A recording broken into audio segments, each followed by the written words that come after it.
¿Cuál fue la beta entonces que encontró Egipto para poder lograr esta unión, esta unidad que le dé la fuerza? Bueno, lo que buscó crear fue lo que se llamó la Liga Árabe. Una Liga Árabe en donde estén unidos todos los países del norte de África, los países de la actual Arabia, de la península arábiga, principalmente Arabia Saudita, pero también todos los de alrededor, los principales países árabes de la región de Palestina y también algunos países árabes de lo que sería Mediano Oriente. Entonces toda una gran franja de territorio en donde se incluyan todos estos países que están caracterizados por pertenecer a la religión islámica, que se unan todos ellos y formen esta Liga Árabe en donde busquen el mayor beneficio para esa región, para poder tener una mayor cantidad de fuerza, para poder hacer frente a Estados Unidos, a la Unión Soviética o a quien sea, uniéndose con todos ellos. Entonces, el papel de Egipto va a ser fundamental para el caso de la independencia de Argelia. Egipto, perdón, apoyó muchísimo a este Frente de Liberación Nacional que se había creado en Argelia para que Argelia logre tener su independencia y se pueda unir con Egipto, con Túnez, con Marruecos, con Arabia, con todos los países de Palestina de la Liga Árabe. Esta Liga Árabe y el rol de Egipto también va a ser fundamental para lo que vamos a estudiar más adelante, que fue el caso de Israel y las cuestiones territoriales, los conflictos territoriales y bélicos que hubo entre Israel y todos los países alrededor que siguen hasta hoy en día. Pero bueno, ahora nos tenemos que centrar en Argelia. Entonces, a partir con esta base, a partir de toda esta base, esta gran explicación para explicar cómo es bien el contexto propio de la cuestión argelina, se había, a partir desde 1954, ya antes de que se dé la independencia de Marruecos y de Túnez, ya algunos argelinos pro-independentistas ya empezaron al darse cuenta de que no podían conseguir la independencia por la vía diplomática, empezaron a realizar actos de terrorismo, principalmente contra los colonos franceses blancos, en lugares, por ejemplo, colocando bombas en lugares, en cafeterías o lugares donde iban muchos de estos franceses o colonos franceses, a modo de protesta para generar malestar también y expresarse para demostrar que querían la independencia. Por medio de... También realizaban manifestaciones pacíficas, pero bueno, muchos resultados no le daban. Entonces empezaron con estas cuestiones de estos actos considerados actos terroristas por parte de los franceses, porque los franceses planteaban que seguía siendo un territorio francés, que los que gobernaban seguían siendo los franceses, y cualquier acto en contra del gobierno es considerado un acto terrorista. Entonces, ¿de qué manera los franceses combatieron este terrorismo? Con más terrorismo, con lo que se considera terrorismo de Estado. Terrorismo de Estado es lo que sucede cuando un Estado, un aparato institucional, utiliza todos los recursos y toda la fuerza que tiene. Y cuando hablo de recursos no estoy hablando solamente de recursos económicos, sino de otro tipo de recursos, como por ejemplo información. El Estado, no sé, por ejemplo, cuando se realiza un censo, el Estado sabe en dónde vive cada una de las personas. Eso está todo en una base de datos. Entonces, la utilización de ese tipo de información para poder buscar y capturar a las cabecillas de estos grupos revolucionarios. Entonces, esto va a ser algo que va a suceder no solamente en Argelia en la década del 50, la década del 60, sino también en toda Latinoamérica. Este sistema se va a exportar después hacia Latinoamérica, y en la década del 60 y principalmente en la década del 70, en toda Latinoamérica y Argentina, inclusive en los procesos de dictaduras militares, se va a utilizar este tipo de mecanismo de terrorismo de Estado para poder imponer por la fuerza un tipo de ideal o un tipo de sociedad que se buscaba justamente imponer por medio de la fuerza. Pero bueno, los casos latinoamericanos, el caso argentino lo vamos a estudiar más adelante, por eso lo dejo para más adelante.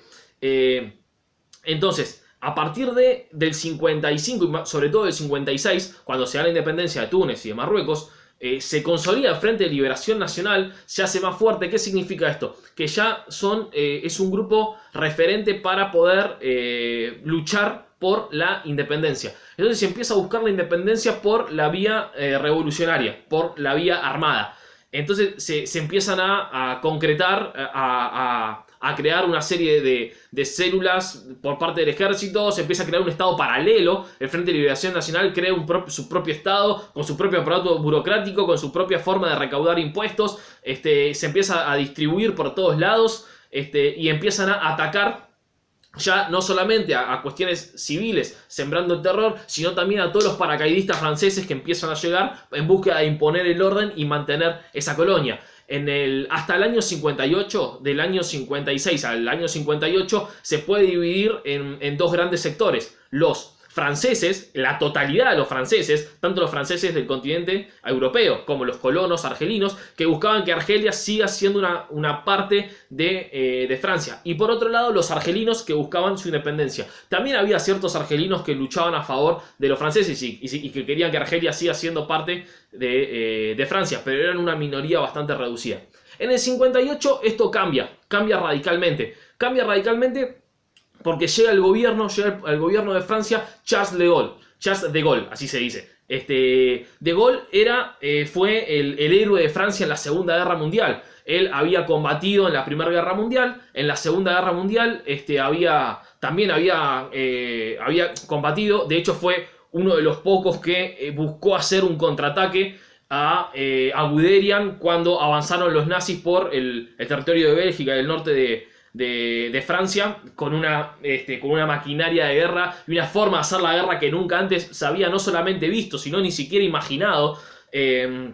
Los franceses no pudieron hacer absolutamente nada para poder detenerlos, pero bueno, uno de los pocos que había intentado dar un golpe de contraataque para intentar contenerlos un poquito había sido el coronel de Gaulle. En ese momento era coronel. Obviamente no funcionó, los nazis ocupan la totalidad de Francia. De Gaulle se va al exilio, se tiene que ir a Inglaterra, y desde Inglaterra empieza a planificar esta Francia libre. Se crea el gobierno de Francia libre, del que habíamos hablado el video anterior, y desde Inglaterra empieza a planificar la reconquista de Francia y la liberación de Francia. Entonces no solamente lo planifica, sino que lo lleva adelante, lo lleva a cabo. De hecho, sé que libera París en el 44 y queda como el héroe nacional de Francia. Creo que el máximo aeropuerto de París lleva su nombre actualmente.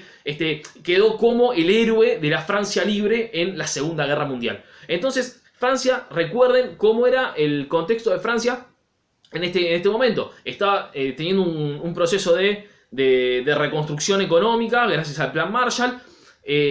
Había dinero, pero había dinero para solucionar las cuestiones de Francia nada más. No había dinero en exceso como para ir a invertirlo en todas las colonias también. Por ejemplo, el ejemplo que siempre digo, si hay que reconstruir una escuela o hay que construir una escuela, ¿en dónde lo hacemos? ¿En el medio de un barrio de París o en el medio de Argel, la capital de nuestra colonia en Argelia? Y todos los franceses van a querer que se construya la escuela en París. ¿Se entiende? Después quedará, en un segundo plano, quedan las colonias. Por ejemplo, Argelia, por ejemplo, Indochina, que lo vamos a ver más adelante también.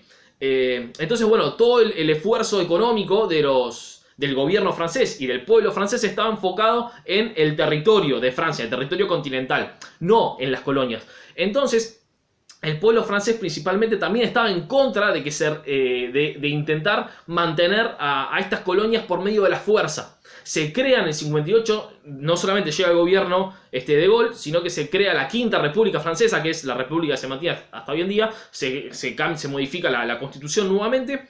Y de nuevo quedan estos territorios de ultramar, estos departamentos de ultramar, no quedan anexionados como provincias, que era lo que se proponía. Si vos querés imponerles una verdadera igualdad como ciudadanos, tienen que dejar de ser una colonia y tienen que pasar a ser una provincia más. Una provincia que no tenga una continuidad territorial, sino que quede a otro lado del mar o a otro lado del mundo, pero que sean ciudadanos con la misma cantidad de derechos, que elijan que voten para presidente, que tengan representantes en el Congreso de París, lo que sea.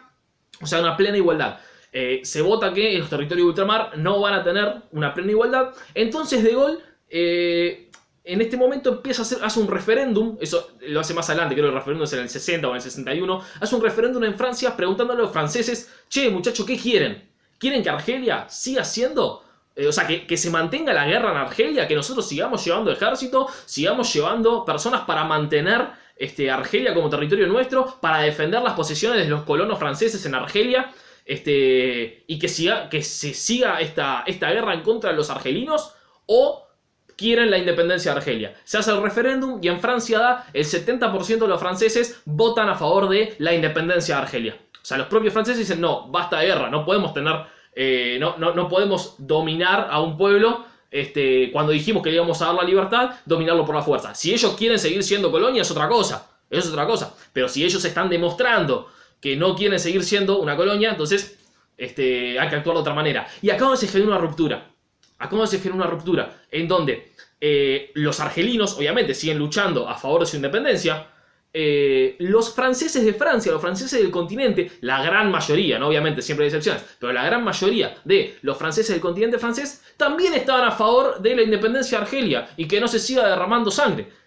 Pero los que seguían en contra de eso, y los que buscaban que Argelia siga siendo una parte del territorio francés dominado, eran principalmente los franceses que vivían en Argelia, los franceses que tenían territorios en Argelia, los franceses que tenían empresas en Argelia, los franceses que habían hecho su carrera política o su carrera militar y habían ganado poder gobernando en Argelia. Si Argelia dejaba de ser una colonia francesa, todas esas personas perdían absolutamente todo lo que habían conseguido.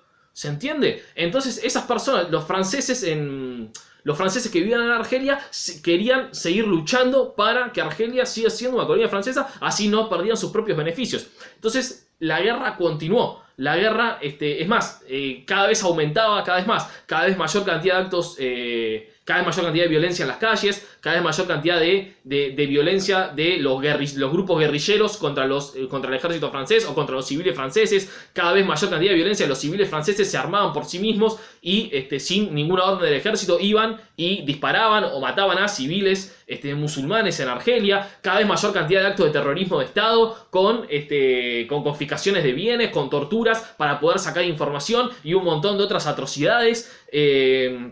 Entonces la guerra siguió hasta el 62. En 1962, de hecho, un par de veces De Gaulle va a la propia Argel y trata de mostrar esta cara amistosa como de los franceses. Y bueno, nosotros también estamos a favor de que quieran tener la independencia y basta de esta guerra. Que encima una guerra, entre paréntesis, que hasta los propios franceses estaban perdiendo también. No era una guerra que estaban ganando, porque era una guerra distinta, era una guerra diferente a la que los franceses y los ejércitos europeos estaban acostumbrados a combatir. Los europeos estaban acostumbrados a combatir una guerra de frente a frente, donde, bueno, acá está el ejército A, acá está el ejército B, los dos tenemos las mismas reglas, listo, combatamos.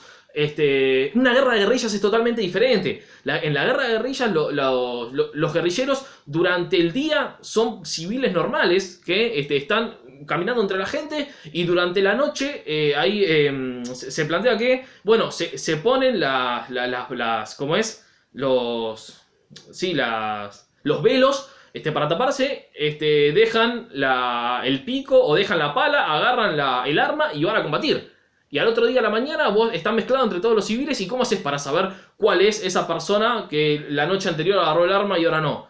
Es otro tipo de guerra, es una guerra muy diferente. Entonces los argelinos que estaban luchando por su independencia en su propia tierra, en su propio suelo, que no podían perder, que tenían todo por perder, o sea, no tenían otra posibilidad, la disputaban de otra manera la guerra. Entonces el ejército francés es algo muy similar a lo que pasó en Vietnam, no solamente con los franceses, sino con los norteamericanos también. Entonces, bueno, la guerra la estaban perdiendo, estaban movilizando un montón de recursos, un montón de dinero. Recuerden, el plan Marshall, el dinero, los franceses buscaban que esté para Francia. Por ejemplo, cada tanque que mandaban a Argelia, cada cañón que mandaban a Argelia, era una escuela menos que construían en Francia. Entonces los franceses, pará, flaco, el dinero tengo que usarlo para esto.